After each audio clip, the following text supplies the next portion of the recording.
Hola, soy Coral Antolín, fundadora y mente creativa detrás de Fábrica de Imaginación, un estudio multidisciplinar enfocado en la dirección de arte y fotografía. Estudio Fi es mi marca familiar de productos bordados a mano. Mi trabajo ha sido publicado en revistas especializadas como Interiores, Molly Makes, Mr. Wonderful o Labors. Mis dos grandes pasiones son el dibujo y el bordado. El dibujo porque me permite sintetizar ideas y expresar su esencia solo en unos trazos. Y el bordado porque puedo dar vida y textura a mis dibujos puntada a puntada. Una de las técnicas que más uso en mis proyectos es la aguja kantan, y kantan significa fácil en japonés. Una manera fácil y mágica de crear diseños increíbles con tus propias manos.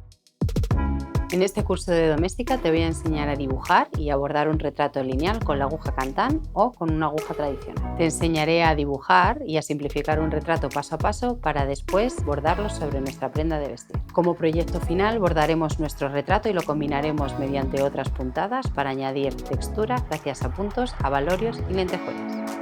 Para empezar, te enseñaré los materiales que vas a necesitar, tanto si utilizas la aguja kantan como si utilizas la aguja tradicional. Te mostraré los principios del retrato lineal a través de un recorrido por mis artistas favoritos. Y nos meteremos de lleno a dibujar nuestros retratos. Te enseñaré dos maneras de hacerlo para poderle sacar todo el partido a esta técnica. Practicaremos diversos puntos mientras creamos un muestrario. Veremos cómo transferir nuestro diseño a la tela y a bordar. Una vez terminada nuestra prenda, te daré consejos sobre cómo cuidarla e ideas para otras aplicaciones. Al terminar el curso, serás capaz de crear retratos y texturas a través de diferentes puntos de bordado y en cualquier soporte. Para este curso necesitarás la fotografía de un retrato, papel vegetal y los lápices que quieras utilizar. Para la parte de bordado usarás hilos, agujas, abalorios, bastidores, telas y tijeras.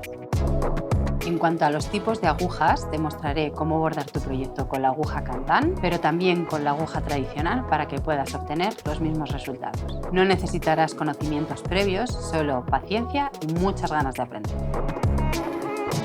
Aprende a bordar con la aguja kantan y deja volar tu imaginación.